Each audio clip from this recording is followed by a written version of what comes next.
Good afternoon. I'm Fraser O'Leary, the Ward 4 representative on the State Board of Education. We're meeting now with the Educational Excellence Committee, and we have a special guest today from the Learning Policy Institute, Wesley Wee. And we can't wait to hear what he has to say about their report. We all were participants in the conversation last night with City Council. And without further ado, Wesley, I'll turn it over to you. Thank you. Thank you so much. Thank you for having me. Hello, everybody. My name is Wesley Wei from the Learning Policy Institute. I'm a research and policy associate there, and I really appreciate you all giving me the time and space to discuss what we know about supporting beginning teachers through mentoring and induction. I will dive right in. For those of you who may not be as familiar with the Learning Policy Institute, we are a nonprofit, nonpartisan think tank that works to advance research and evidence-based policies to support empowering and equitable learning for each and every child.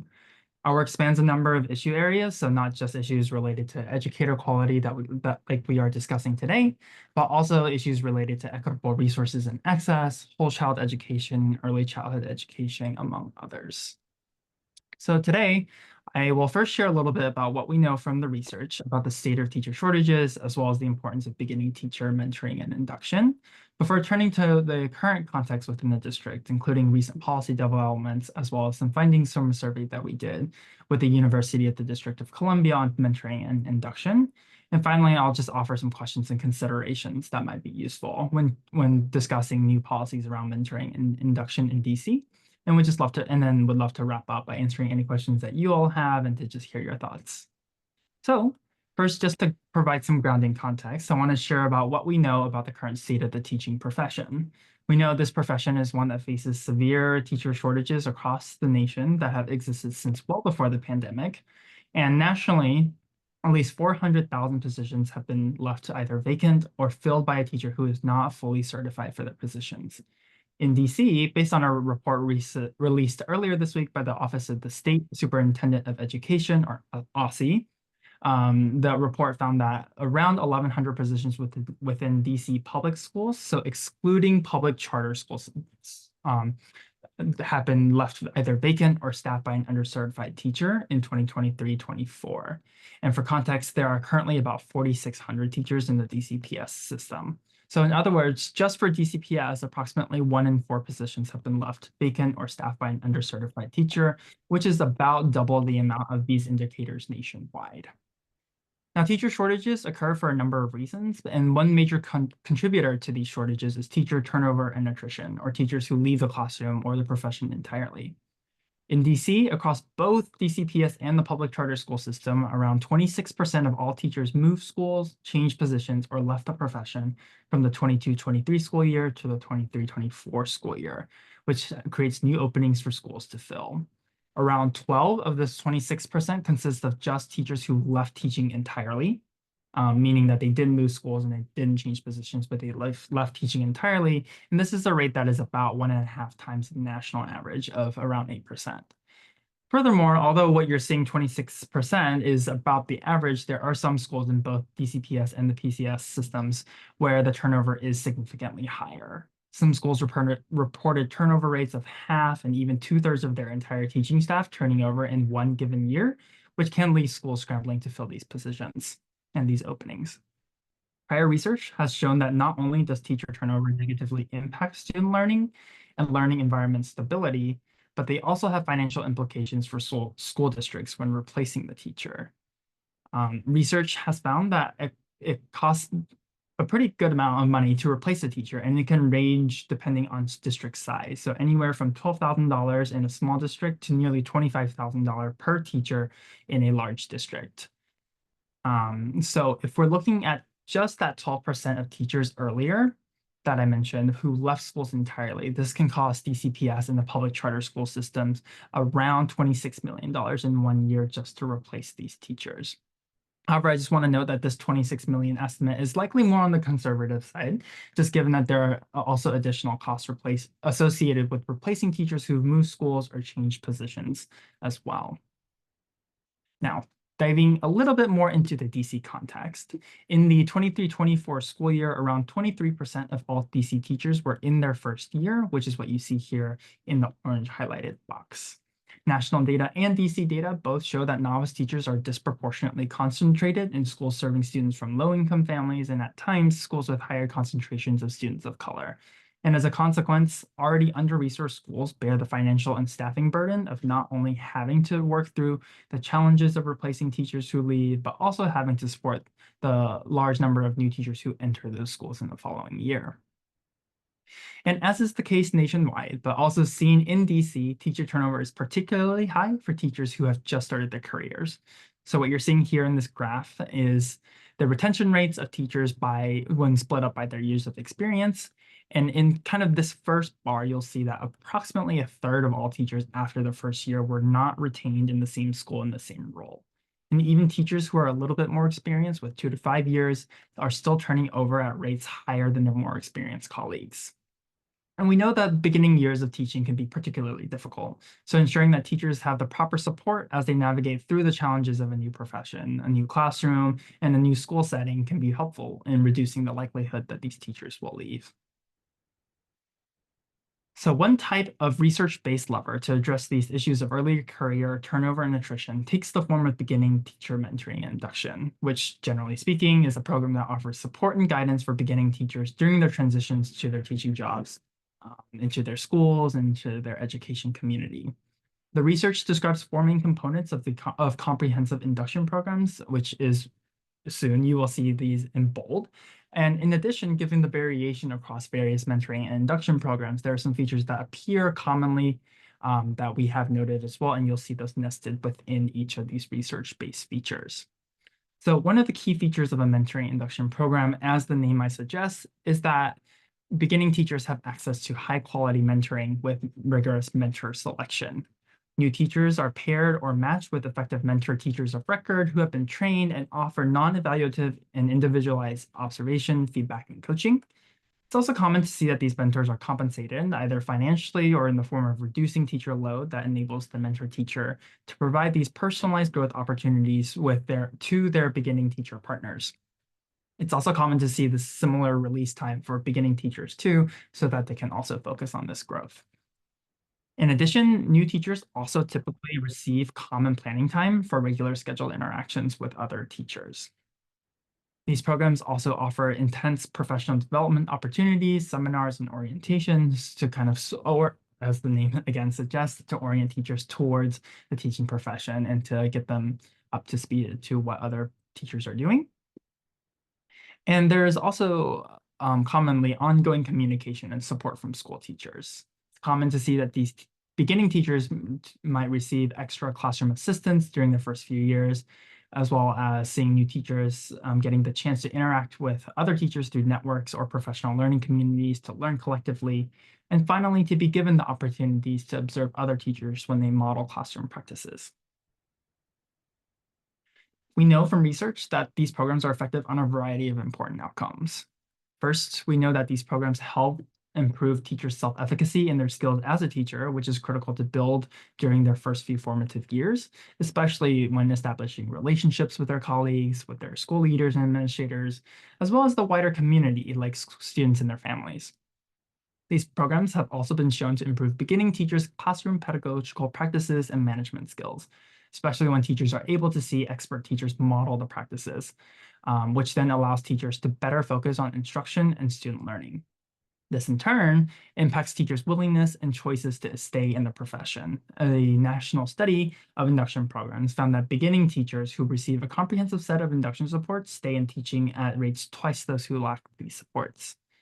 And to take this with just one final extra step, when these teachers stay, they are better able to grow themselves as teachers and ultimately improve their impact on student learning, influencing both academic as well as non-academic outcomes like reduced chronic absenteeism.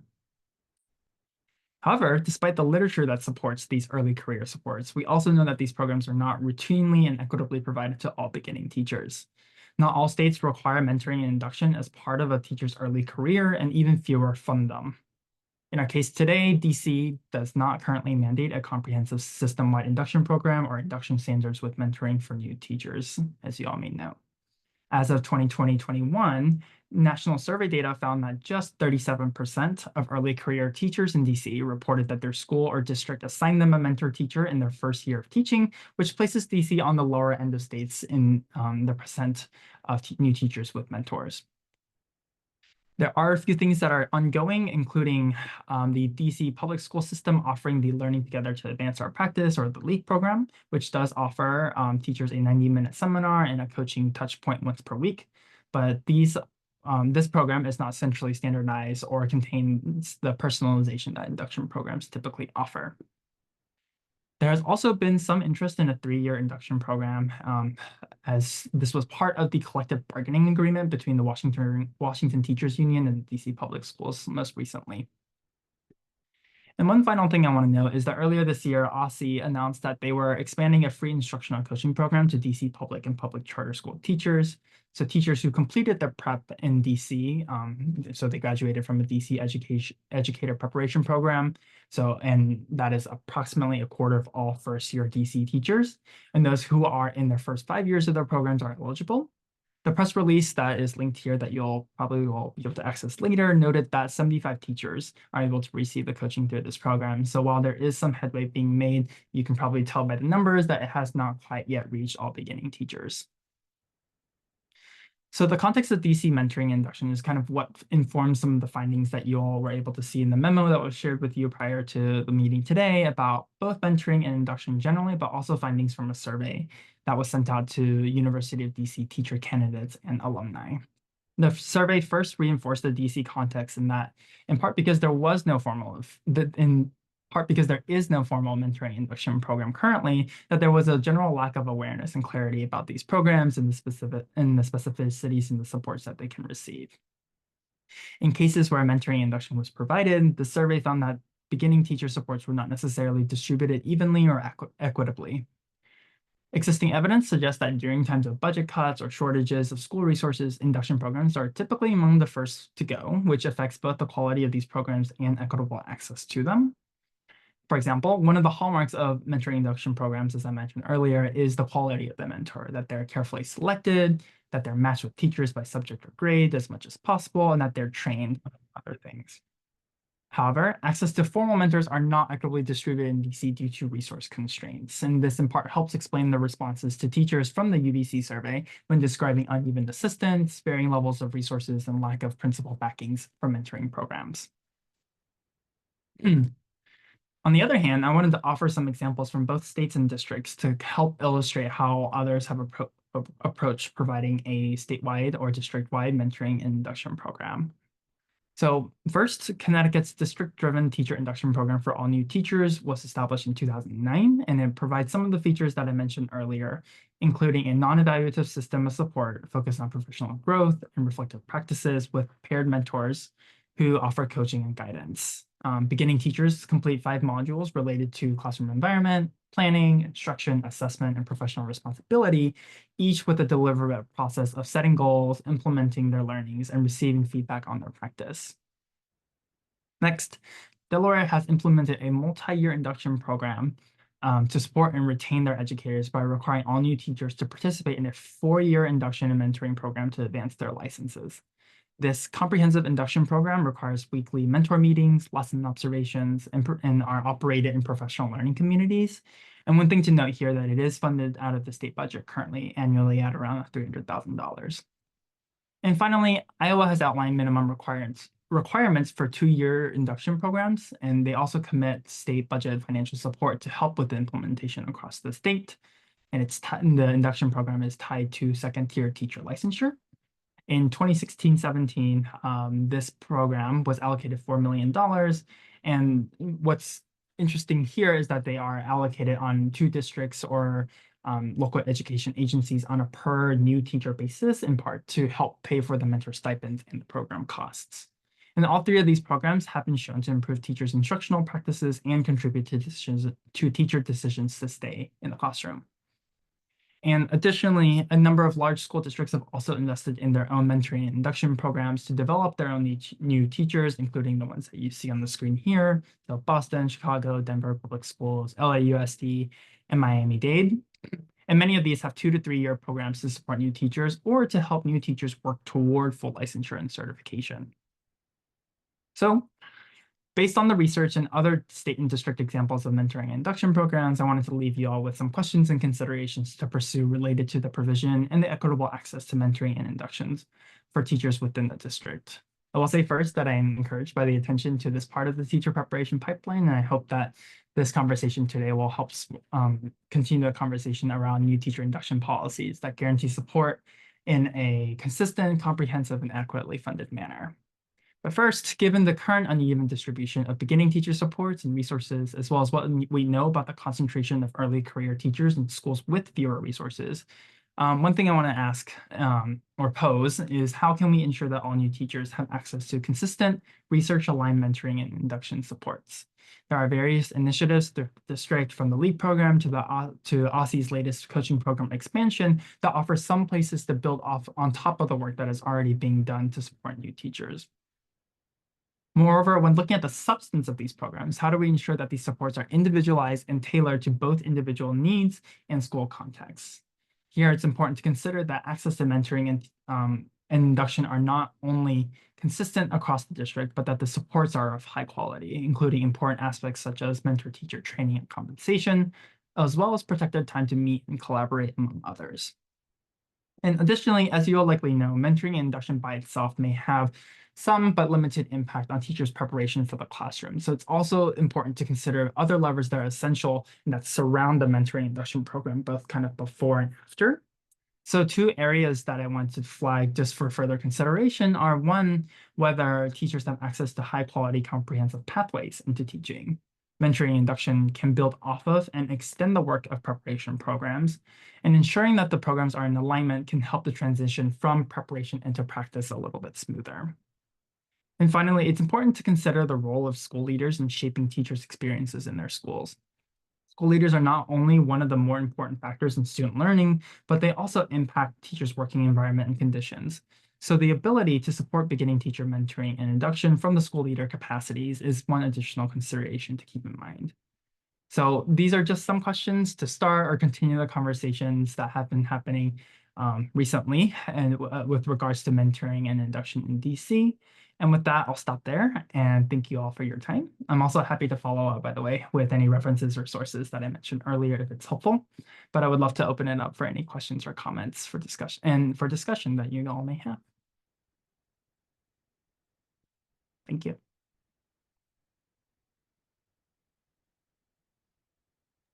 Thank you, Wesley. Members, if you are trying to ask a question, you are on mute. Thank you. Thank you so much, Wesley. This is really clear and informative, and honestly also troubling given the state of mentorship and induction programs. I have a couple questions. So just with the start of like the facts and the current situation, do you have any data on the teacher shortages for the charter sector in DC as a whole? I know you had mentioned that 1/4 of the positions in DCPS are either being so did I understand that correctly? 1/4 of the positions are being staffed by, are either being not staffed or someone who is underprepared? Yes, I think that is a rough way to kind of estimate. So it's not exactly that these classrooms are left vacant necessarily, but because you can't just leave empty classrooms necessarily. So schools might choose to have to consolidate classrooms or reduce class offerings and things assorted to that. So we base these number off of like vacancies as a percentage of like total positions that teachers are currently of the number of current teachers employed. So roughly, but not exactly 1/4 of these are all vacant necessarily. Does that make sense? It does. And do you have data on the charter sector as a whole as well? Unfortunately, we do not, and this information is based off of public information that the state super OSS OSSE and like other folks at the DC level kind of provide to us, and the studies that we have provide look into publicly available data. So unfortunately, we don't have charter sector information. Thank you. I'm curious if you could speak at all to the process of like the the districts and cities that you named, like, on the last slide, like, Los Angeles, Boston, so and so, like when a city is creating these types of programs, is are they starting from scratch, or are they able to kind of take models from other places? Like, what does that like initiation process look like? And like, what would you encourage us to kind of like prioritize if we were trying to advocate for something like that in DC? That's a good question. And from this research kind of capacity, like we didn't necessarily dig into the specifics of how these programs were developed. However, in a prior non-LPI life, I have seen states and districts kind of take examples from other successful programs, kind of learn and lean into what they know to be successful, what has worked for other districts or other schools, and kind of build from that and kind of allow the evidence and the research to kind of speak for themselves necessarily in terms of what aspects of mentoring and induction are effective and which of those features should be implemented.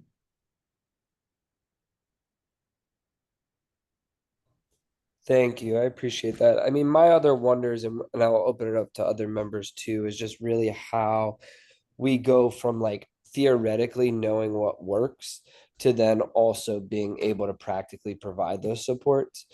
Um, the thing that greatly concerns me is just like the personalization, and so just kind of like if there are strategies that we could learn to how to provide personalized supports. Because based on the data, the number of first year teachers in DC is only growing, and the number of veteran educators is also shrinking. So the fact that 25% of all teachers in DCPS this year, and I saw this myself in transitioning to DCPS this year, where I was completely startled at the number of teachers who had no experience, makes it seem that if a fourth of our teaching population has no teaching experience, that we should be providing robust supports to develop them.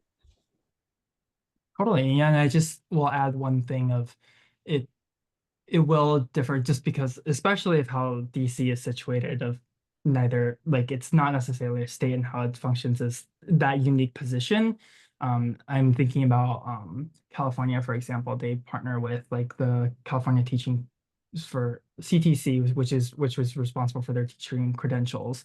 And if you're able to leverage some state policies, for example, around tying licensure, full licensure to with the completion of mentoring and induction, that is one way to kind of move the needle a little bit towards ensuring that all beginning teachers have access to mentoring and induction. That is just one example of how it works, but it will depend on kind of the entities within DC that can oversee and have that jurisdiction. Thank you. Robert?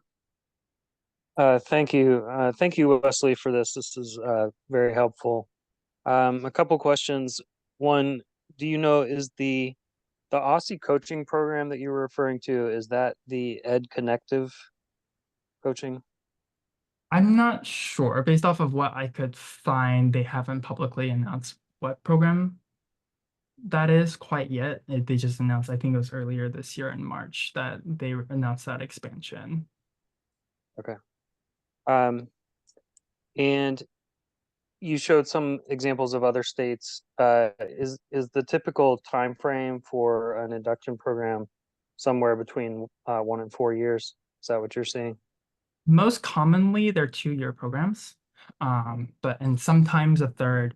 The way that Delaware has set it up, it's 2 years of more formal induction, which is what you might typically see with those features, and then 2 years of more like professional related growth. So it's less hands-on per se than the first 2 years, but 2 years is usually what we see when we're looking at examples. And you mentioned the Washington Teachers Union working around something around a 3-year program. Is that something that they had proposed and were talking about, but did not end up in the final contract, or do you know? If I read the right document, which I believe I have, in their most recent collective bargaining agreement, it is in there that they would like to expand and build on to build a 3-year induction program. The status of that, of how far it's been implemented or how far they've taken it up with DCPS, is not quite clear yet, unfortunately. Okay. And as far as you know, the Aussie coaching is the only example in DC. Like, do you know of any charter schools that have some version of this that they do on their own? Not that I am aware of. Okay.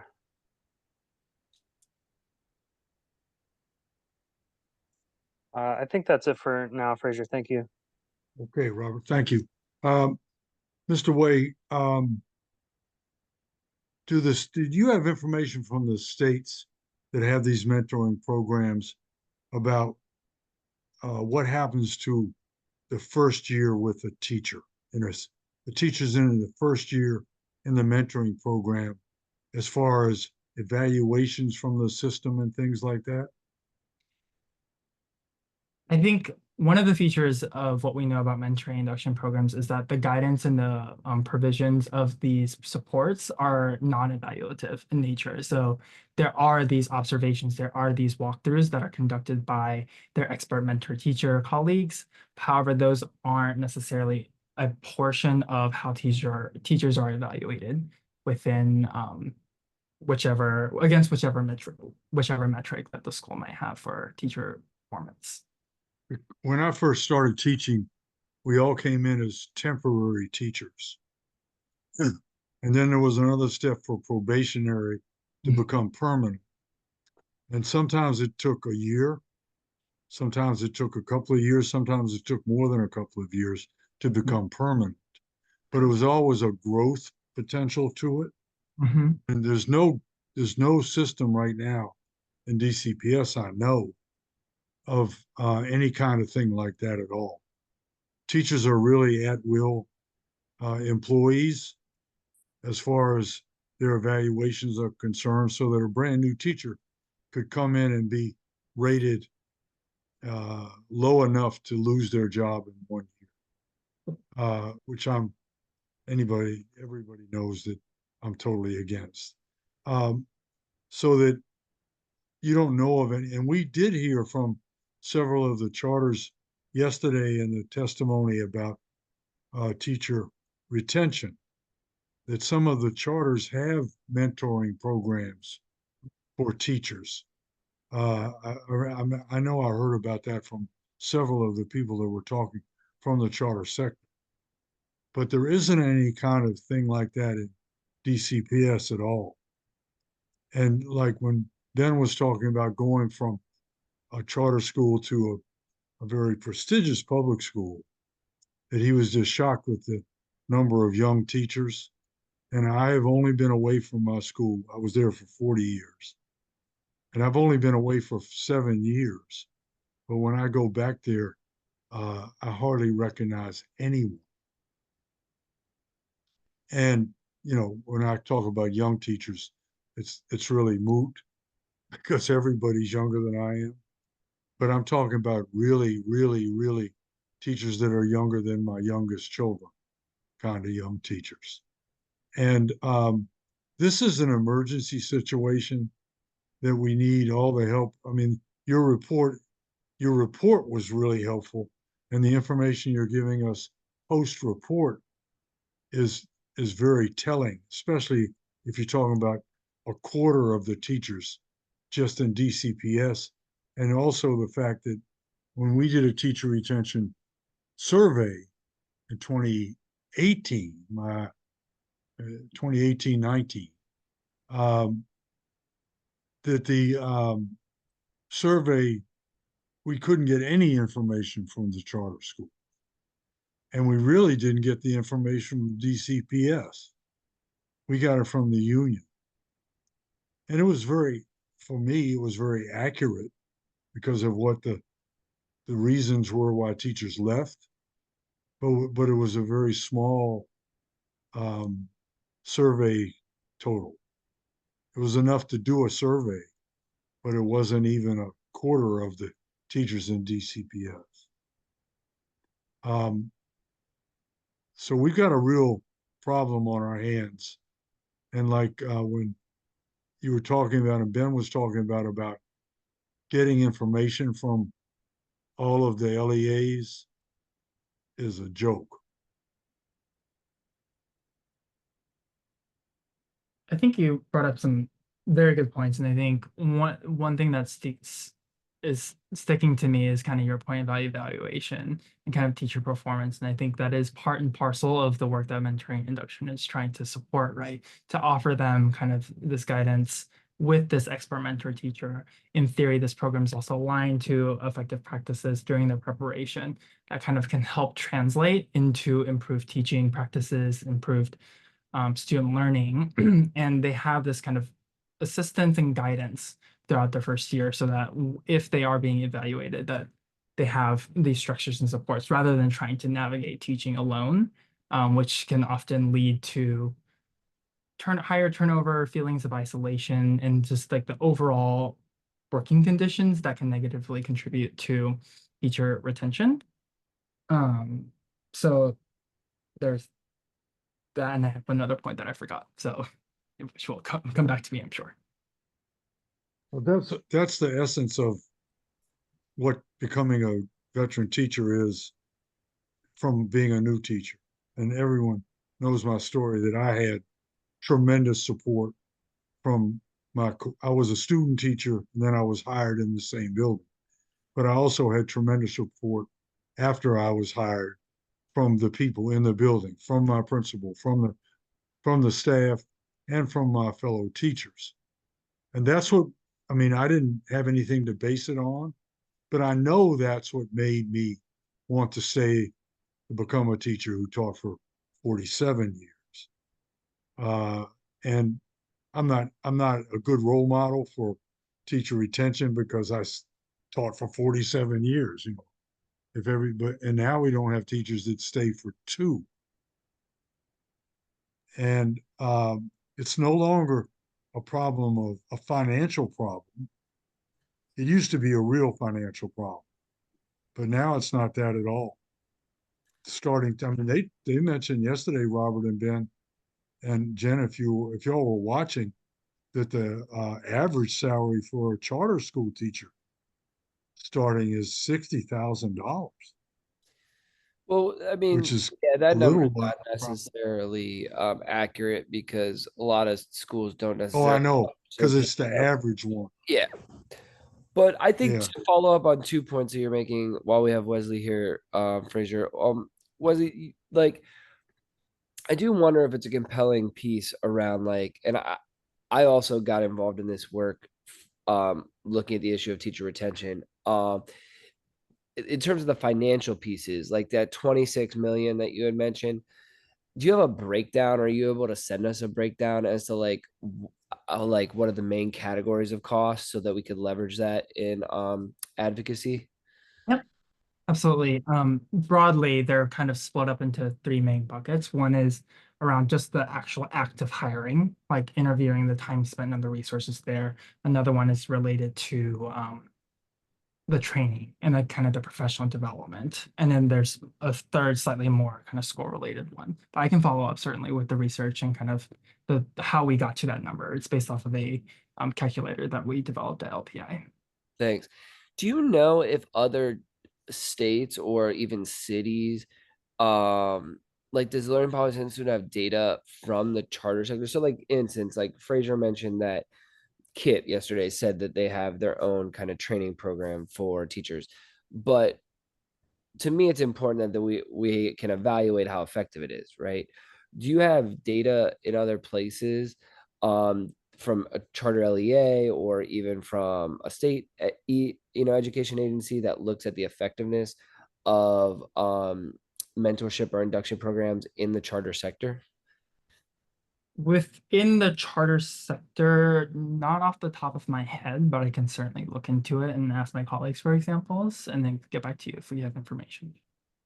Yeah, if you would, that'd be helpful. I think that, and then to that question, just while you're here, and sorry for putting you on the spot, are there particular data pieces that you would encourage us as the DC community or the SBOE to ask for the council to require Aussie to collect, that could help evaluate how well we are effectively or ineffectively supporting newer teachers? Are you speaking with in terms of the mentoring induction program specifically, or? Yeah. But I'd say yes, but if there's something relevant that's more broad that you want to speak to, feel free. Off the top of my head, I would think that factors related to teacher working conditions kind of there are various national surveys that at times assess the amount of autonomy that teachers have, the number of supports that they have, whether or not what they have is in alignment with kind of their preparation. Those kind of pieces are kind of informative to kind of provide some background context information as to where the teachers are coming from, especially if you're thinking about new teachers, like Right. everything prior to entry in the classroom is a little bit unsure. So any data that would kind of provide that kind of detail of what it's like to be a first-year teacher, I'm sure it can be helpful in terms of describing these working conditions for new teachers. And I think that data can then show kind of where the holes are in terms of where the supports are needed. Thank you. Well, great. Anything, Robert, any follow-up or anything? Yeah, I just wanted to ask it of the states that you mentioned, are those all relatively new programs, or are some of them longer standing? Some of them have been longer standing. I think if I remember correctly, the Iowa one was established, I think 2001, the Connecticut one in 2009. So some of them are longstanding. You know, Texas also used to have one for beginning educator support systems. I think it's kind of phased in and out, and I think states over time have added requirements, taken them away, required them, not required them. So the current state of mentoring induction across the nation is a little bit consistently changing, because I think there are other states are also trying to figure out what works and what doesn't. And just a number of them, like earlier when I was saying California, their Commission on Teacher Credentialing has now required induction as a part of obtaining full licensure. So that is, you know, in that state, it's going to be much more obvious for their teachers that they would participate in mentoring induction. I have one question about credentials. We have I don't know, I might be speaking just from my own experience. We have a lot of teachers in DC who aren't credentialed. They come from different places and they're given a temporary credential or anything like that. Have y'all run into that in your report?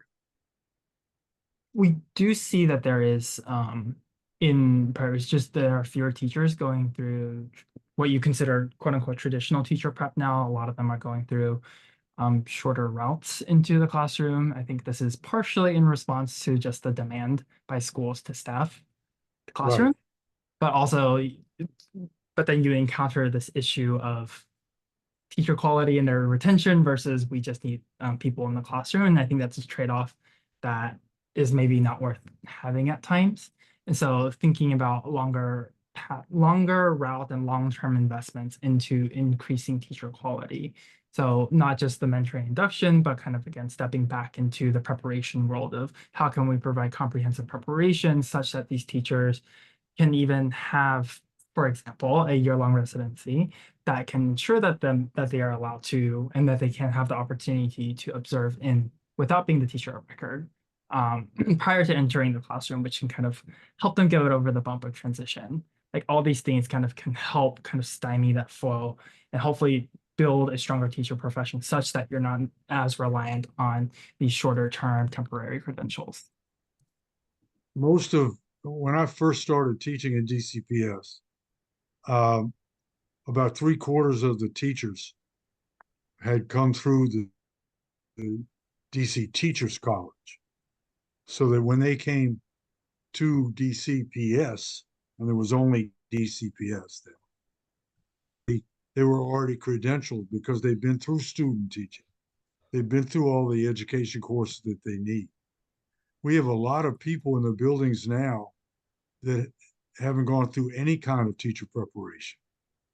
And because like you said, it's, are you breathing and standing up kind of, okay, well, you can go, here's the keys to your classroom. That's your orientation. And the system doesn't recognize that. The system still needs to try to put their fingers in all holes in the dike, and there's still water coming through. And we can't seem to, even that 8,000 people that testified yesterday at the teacher retention hearing, like Mendelson was saying, what can we do?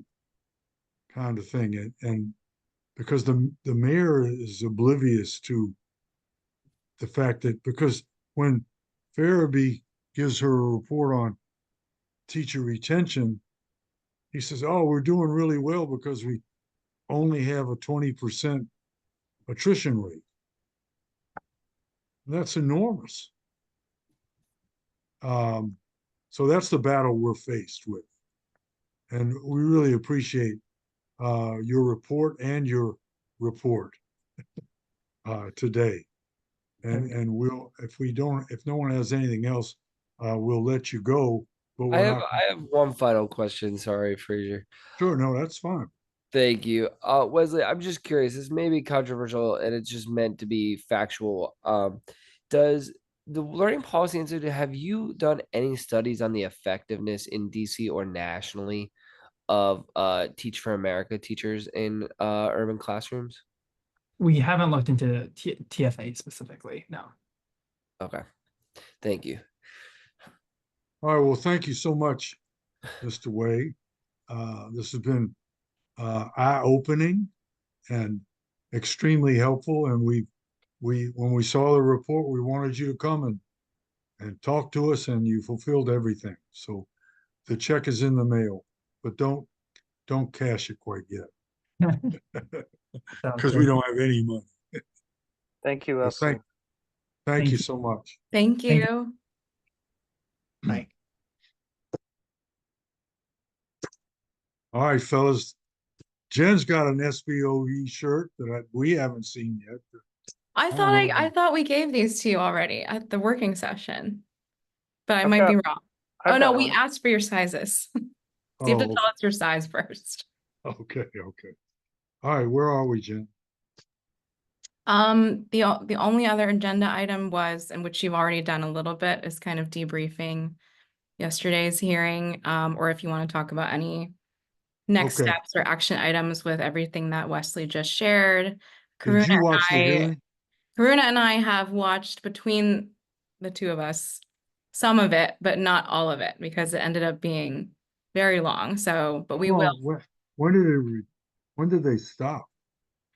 I don't know, because we've been watching the recording. Oh, Heard it was 12:15 that they stopped. oh, It was Yeah, 7.5 hours of recording. yeah.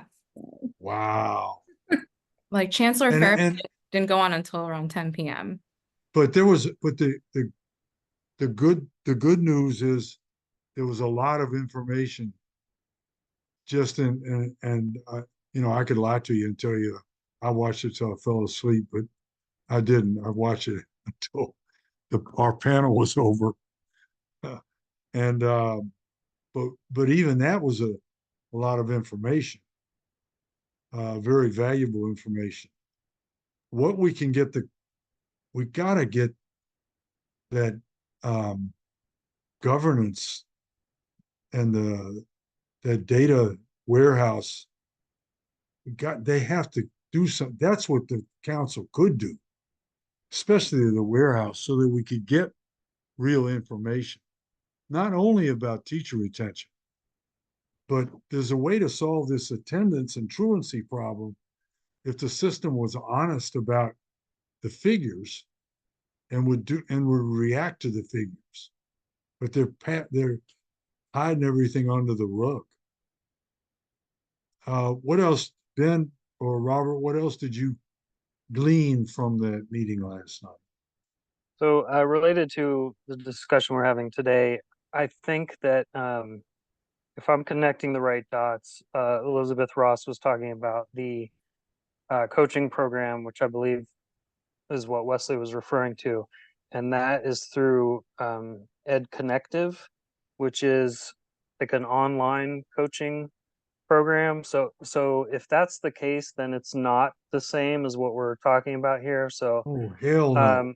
so I think that it makes sense for us to kind of move forward with probably like taking a look at these other states that already have programs, requirements. Maybe look also at what California is doing through maybe that's through like regulation rather than legislation, but look at what they're doing. And I think this committee should work towards, as quickly towards what it would look like for DC to have a universal standard induction program, and so that we can form a proposal and push it forward. I agree wholeheartedly. Because they don't have anything.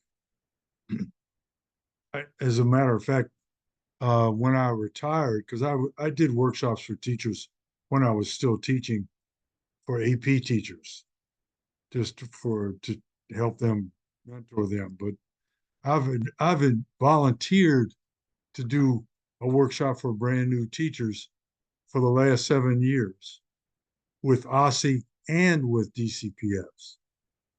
And I'm still waiting to hear from them. Ben, anything that you got at the meeting yesterday that you want to highlight?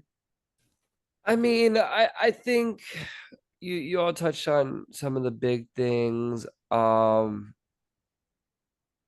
mean, honestly, I was just more frustrated with the chairman than I've ever been. I think I found his question of what can the council do to be so incredibly disingenuous when we've been saying these things for years. And so I think he needs to be pushed. I think we need to think about a strategy. I also thought from later on in the hearing, some of the WT union members told it because he kept asking that same question around what can the council do. People had said, hey, you can change the law to allow the WTU to bargain with impact. And I think we should write a resolution to do that. I think that I think that there's incremental things that we've been trying to do. And then I think we should develop a plan as a committee for how to draft a resolution to encourage immediate adoption of induction standards for next school year, and to do it sooner rather than later so that DCPS has time to implement it. But I think it should be cross sector, and that we should require data from charter sector as to what they're doing to support new teachers. And I understand that there are going to be pushback around additional paperwork for the charter sector. I think that's fine. It doesn't need to be long as to what we're asking for, but this level of turnover is threatens the safety and security of our city, in my view. Like, I think that like kids do not get what they need. So I'm feeling very kind of emboldened that we need to be stronger in our advocacy based off of these numbers and based off of the reality, because the recruiting efforts aren't getting any easier for school districts. So I'd rather try to support the teachers that we have now than let it continue to worsen. And I doubt seriously